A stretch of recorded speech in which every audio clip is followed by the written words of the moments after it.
Bom dia a todos que estão nos assistindo. Meu nome é Bernardo, tenho 22 anos, estou no 7º período da graduação de Engenharia Mecânica na UFOP e o orientador desse trabalho foi o professor Dr. Alisson e vamos abordar uma análise numérica da termografia dinâmica para a detecção precoce do câncer de mama. Nossa apresentação está dividida entre introdução, materiais e métodos, resultados de discussões e conclusões.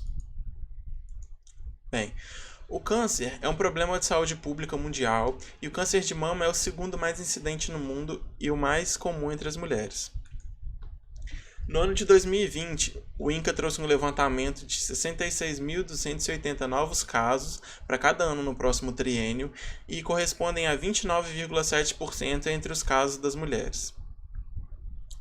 Existem algumas técnicas de detecção, como o autoexame, principalmente difundido no mês de outubro, o exame clínico, a ultrassonografia, ressonância magnética e a mamografia. Aqui a gente tem um exemplo de um mamógrafo digital moderno, e é importante ressaltar a mamografia, que apesar de ela ser um método bem difundido mundialmente, ela ainda emite radiação ionizante e pode causar dor durante a compressão no exame. Também é um método que não é recomendado para mulheres mais jovens que 40 anos. Existe também a termografia infravermelha e outros métodos que não são tão discutidos. Bem, aqui a gente tem uma imagem da termografia que nada mais é do que uma foto da distribuição de temperatura de uma superfície. A gente consegue perceber essa variação de temperatura pela escala de cor. Então, a termografia infravermelha ela surge como um método de triagem por ela não ser invasiva, não causa dor nem toque na paciente, sem emissão de radiação ionizante, possui um rápido diagnóstico e é econômica.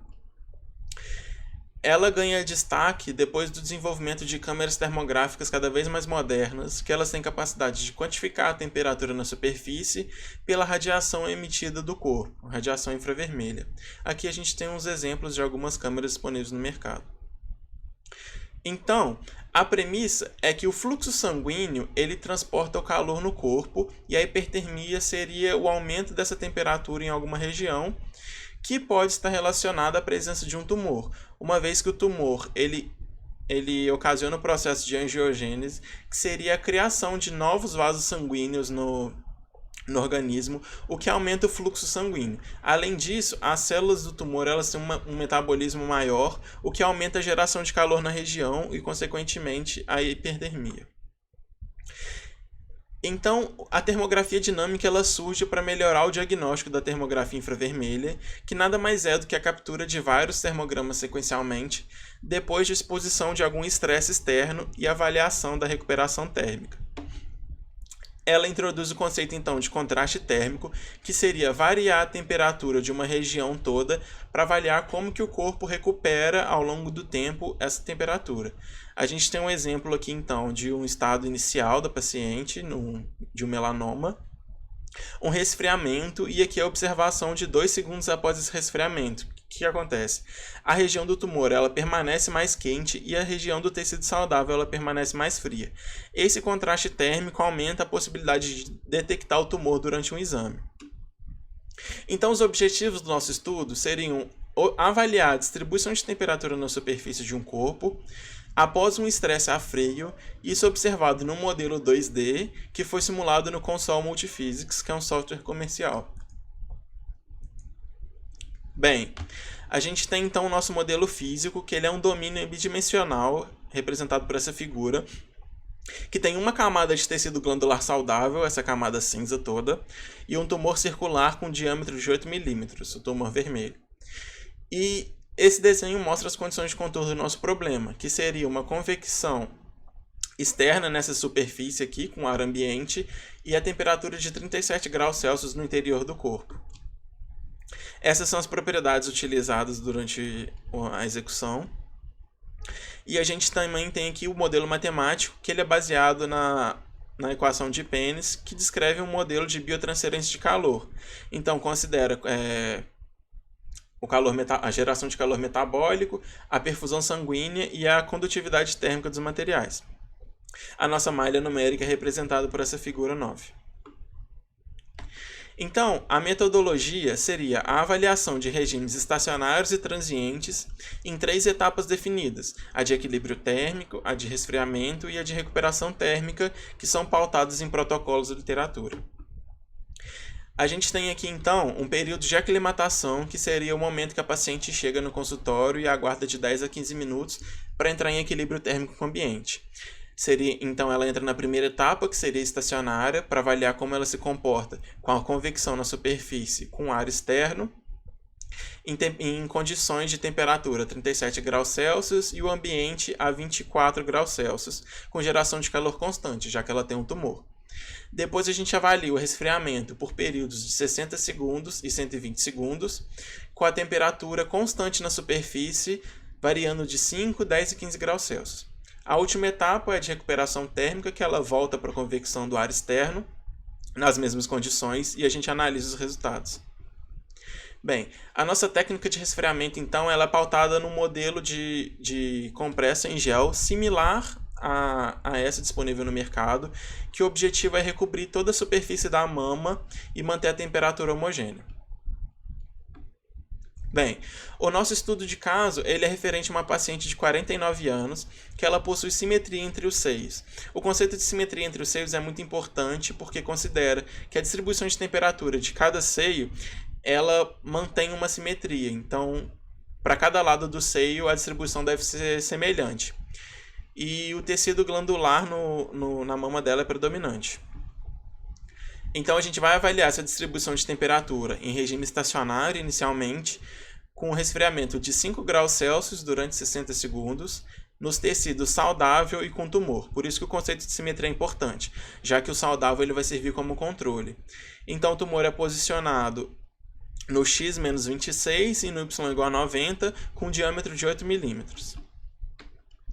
Aqui, então, é a avaliação de temperatura no perfil da mama, que a gente pode ver a escala em graus Celsius, que no primeiro caso é a mama saudável, ela não tem o tumor, então, teoricamente, essa é a distribuição de temperatura saudável, e nesse caso a gente tem a mama com tumor, que a gente pode ver o tumor nessa região, porque ele gera um aumento de temperatura aqui, por causa da geração de calor, e isso causa um distúrbio na distribuição de temperatura da mama.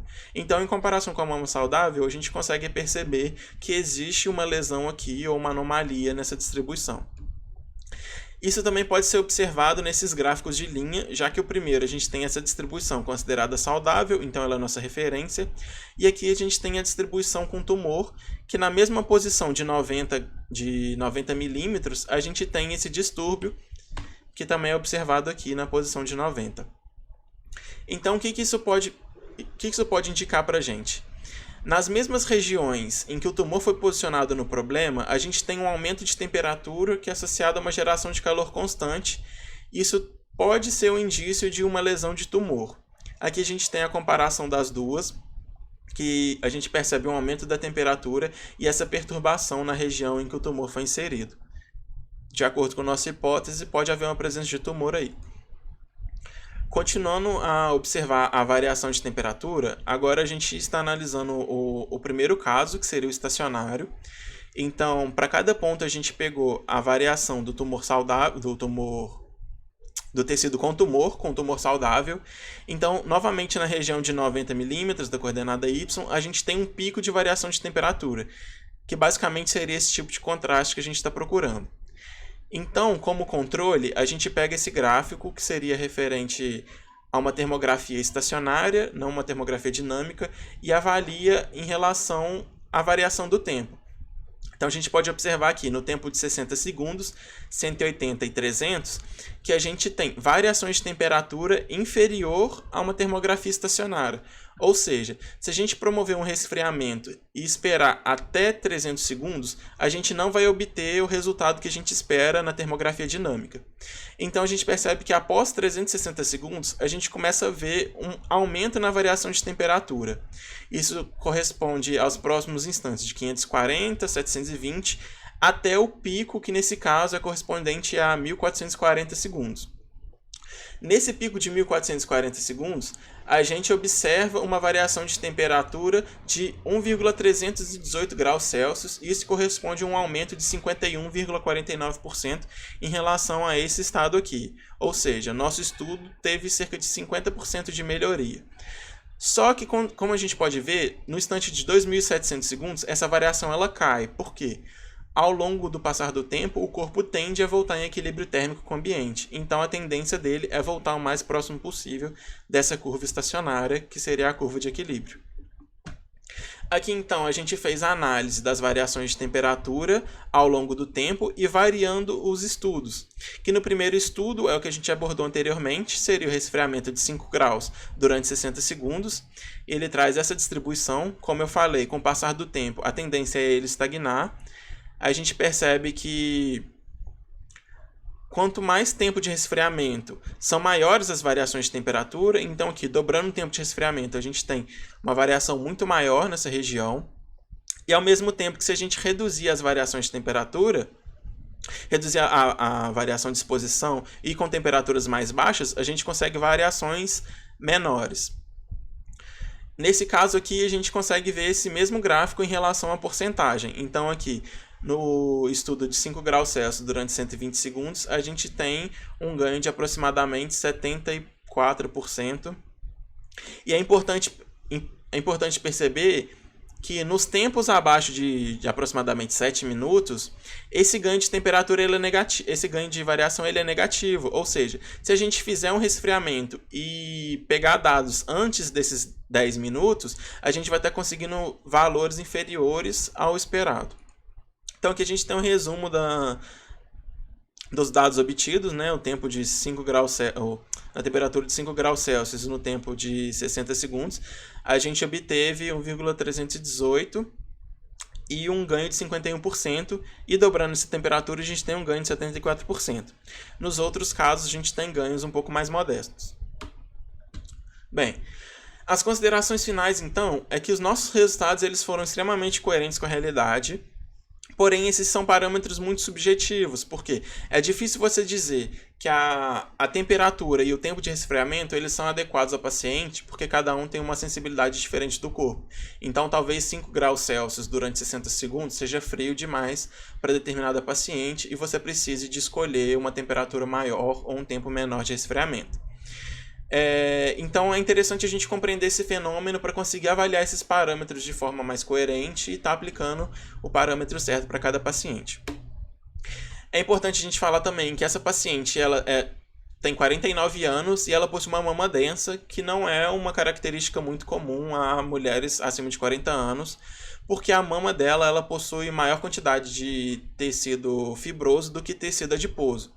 E o tecido adiposo está associado à redução dessas capacidades de contraste, já porque a gordura ela transmite menos calor à superfície.